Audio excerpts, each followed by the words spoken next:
Alright, so here's another video talking about my graduate school application, and in this case we're going to be talking about the research you did. So research is arguably the most important part of your graduate school application. Graduate schools don't really want professional students, they want researchers.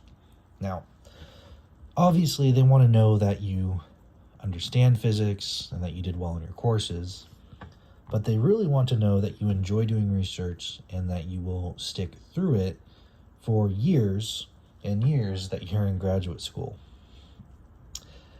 And sadly, this is, at least in my opinion, the weakest part of my application. I've actually thought about delaying the graduate school ambition of mine for another year to gain more research experience, but I'd really like to start in the fall. So I'm going to kind of wait and hear back, and I'm going to share where I was accepted to and rejected to later. So what does my research look like? What is it grad schools will see? Well, at first, I actually did research in the engineering department. I worked with a satellite mission, and mostly what I did was I worked on codes using Python that allowed us to communicate from the ground station to the satellite in orbit. And I would send signals from the ground station to that satellite in orbit. And to do that, I actually had to get an FCC amateur radio license.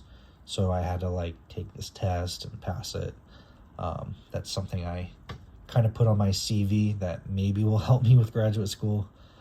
And then currently what I'm doing research in is experimental condensed matter. And in fact, the professor that I'm doing this with is one of my letters of rec. So it's good, I'll talk more about this later, but it's good to have a letter of rec be someone that you've done research under, so that's good at least. And at the time that I've completed my application, all that I really did was some Python programming and getting some parts together for the experiment. Now, since then, funny enough, I've been kind of productive. I actually built a stepper motor, and I wrote a code that allows us to control that motor. But even then, the research is a little bit minimum, and I would like to have more research under my belt.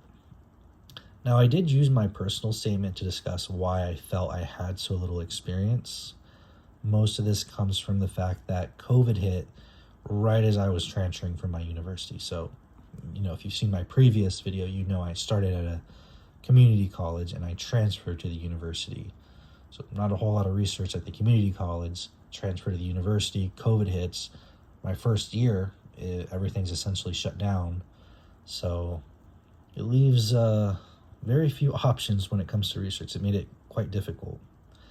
I also try to convey in my personal statement that I did enjoy my time working in the lab and that I could see myself doing this for many, many years.